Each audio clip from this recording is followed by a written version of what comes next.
Oh my God, you called me. Okay, I went to the gym today. Don't worry. I gotta let the Jimmy John air out today, okay? So I came back to the apartment. Don't worry, the truck's fine. The truck's good, okay? It's a little hot today. All right, we gotta let the Jimmy John air out. So I decided to come back to the apartment and record this video. So this is kind of y'all first look at the apartment. So don't dox me, please, or I will beat you up. But today, enough about me. Today we're gonna talk about the big event slop epidemic of the WWE. And I know you're listening to this saying, oh, I know, yeah, whatever. Listen, we got WrestleMania, we got SummerSlam, we got the Royal Rumble, we got Survivor Series War Games, okay, we got King of the Ring, we got Night of Champions, usually in Saudi, or another Saudi event. We got the Money in the Bank. I think that's about it. But we got all these big events. Well, not really big events, but they are big events. And a lot of their storylines in WWE, they hold off until the bigger events. And it definitely hurts the product, especially for like smaller storylines that could be paid off, I don't know, just in a random pay-per-view cycle instead of having to wait until SummerSlam, WrestleMania, or any one of these bigger events that draw the most money for the WWE. And listen, I totally get that business practice, you know, it's obviously you want to save, you know, your biggest fight into the biggest event of the year. I get that. But some of these smaller events, some of these smaller storylines definitely could be paid off in one of these events as well. Or hell, even a smaller event like Backlash or Saturday Night's Main Event or whatever else they got. It could be paid off in these smaller events. We don't have to wait for Cody Rhodes to lose the WWE Undisputed Championship until WrestleMania or SummerSlam. Thankfully, this time they didn't wait to do that. I think they kind of semi-learned their lesson. But, you know, here we are. The big event slop epidemic, I think, personally started definitely around 41, WrestleMania 41. During that time, they had a lot of celebrity involvement. They had a lot of big matches. They had a lot of storylines not getting paid off until WrestleMania 41, especially the John Cena heel turn. And that obviously we know now it was happened because they wanted to boost ticket sales. So, another correlation of the big slop, the big show epidemic, big show, the big show epidemic slop, whatever. They waited until the Elimination Chamber to pull the trigger on John Cena, turning heel to sell more tickets for WrestleMania. I get it, didn't plan out the way they wanted to, obviously, especially with The Rock happening and other stuff with Travis Scott. It definitely hurt the product a lot with this big show slop epidemic. So you can also make an argument for WrestleMania 42. 42, I think, is the most egregious byproduct of the big show slop epidemic. Take a shot for every time I say that. But it's definitely the biggest contributor to this epidemic.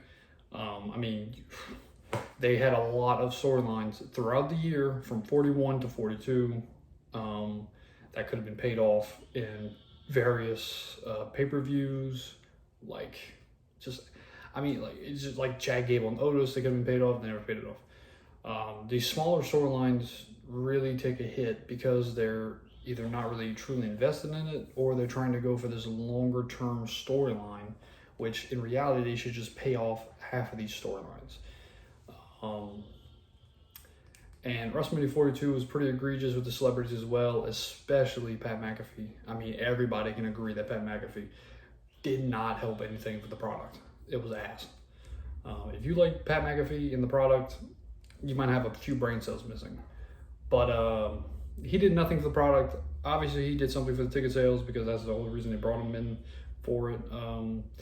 And now, we look at the byproduct of 41, hell, maybe even 42, definitely 42, where it started, and now how we are now for SummerSlam. Apparently, they're not even selling enough tickets for SummerSlam. So that's obviously a big problem for WWE, because if you look at SummerSlam's card, dog, if this was any closer to where I live, I would definitely 100% go. This card is insane, but you look at the ticket prices and it's ridiculously inflated. It's ridiculously inflated. And that's also a byproduct of the big show slop epidemic. Definitely a byproduct of that. They want these massive, like, you got to get Roman Reigns on the card. You got to get Brock Lesnar on the card. You got to get Obafemi on the card. You want Cody Rhodes, CM Punk. You got all these big names, and they want to charge you out the wazoo for these tickets, and then they wonder why these tickets cannot be sold. So be on the lookout for probably another Ram discount supply, whatever they did last time for WrestleMania 42. I wonder if a lot of people are actually waiting for that. I don't know. I would. But anyway, why did WWE really try to do this big show slop epidemic, especially coming off the back of 40, 41, and now 42? And I'm guessing probably not so much 43, because Saudi's going to probably keep that on the wraps. But they were definitely piggybacking the momentum of WrestleMania 40. I mean, pop culture wise, the impacts were insane. You just had to be there for WrestleMania 40. If you know, you know. WrestleMania 40 was an absolutely insane phenomenon of pop culture, of wrestling slowly coming back, of a new era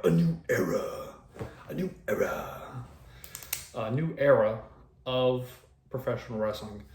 And it definitely brought a lot of fans with it.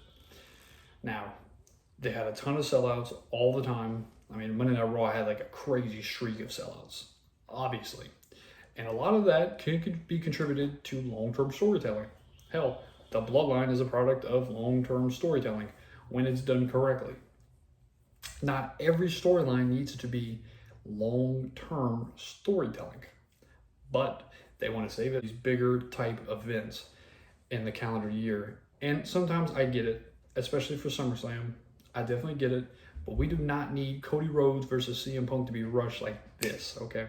We do not need, I was going to say Obafemi and Brock, but it's definitely not Obafemi and Brock. But we definitely do not need Seth and Roman immediately, especially when Seth just jumps the line. And he gets absolutely, where is Seth Rollins' promo skills? Bro just got cooked 2 weeks in a row. One, because he did it to himself because it was ass. And two, Roman Reigns absolutely cooked him. So what the hell's going on with Seth Rollins? Anyway, with this major impact that professional wrestling was doing in the WrestleMania 40s, going on to 41, was they obviously increased the ticket prices. Well, if you obviously increase the ticket prices, a lot of people are going to be left out of these special wrestling events because the ticket prices are too high, especially to the average American right now.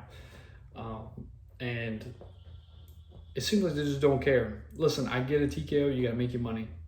You had your crazy UFC event, and then you had another crazy UFC event with Conor McGregor. Listen, I get it. You got to make some money. You got to make that dough and them clams. But listen, it's time to drop the ticket prices. Clearly, you know it. We all know it. That's the biggest issue, is the ticket prices and the long-term storytelling. But we can only get one. Please just give us lower ticket prices, because I plan on going to Money in the Bank. Maybe. I don't know. If the ticket prices are lowered, please stop. Please stop the greed, the corporate greed, TKO. Please stop. But also, they're definitely trying to replicate the massive long-term storytelling that they definitely had going on for WrestleMania 40. They tried it with 41. They're definitely not doing it with 42. And there's even reports of the Bloodline coming back. I mean, they are back, but they're coming back for 43 and beyond 43. So we can definitely see they're trying to really push that long-term storytelling to get these bigger type events so they can make some cheddar. But it's definitely not helping the product. Listen, I know SmackDown is damn near unwatchable. I know Monday Night Raw is still pretty good. Monday Night Raw has honestly been pretty good for the last few weeks. It's been really good to just watch professional wrestling on Monday Night Raw. But if they keep this up, a lot of fans are going to leave, especially the people who came here from 40. They probably already jumped ship. Now it's just the loyal fans. I've seen some bad wrestling, but man, AEW is looking real enticing now, man. AEW is looking real enticing. And they actually pull the trigger on different types of storylines. It doesn't need to be involved at All In or hell, even a pay-per-view, to be honest. They just pull it off on a Dynamite. Like, it's honestly insane. The difference of product you can get from professional wrestling right now. But, yeah, man. It's pretty tough out here. It's pretty tough out here. So, I just wanted to yap about this. I kind of thought about it today, and I just wanted to yap about it, kind of get a more of a, I don't know, a detailed video instead of me just ranting the whole time. But yeah, so that's pretty much the video. Let me know if you agree, disagree. Let me know how it is. It's been your boy ColdGod. Please like and subscribe, and I'll catch you next week on another video. Hopefully in a different setup, but all right.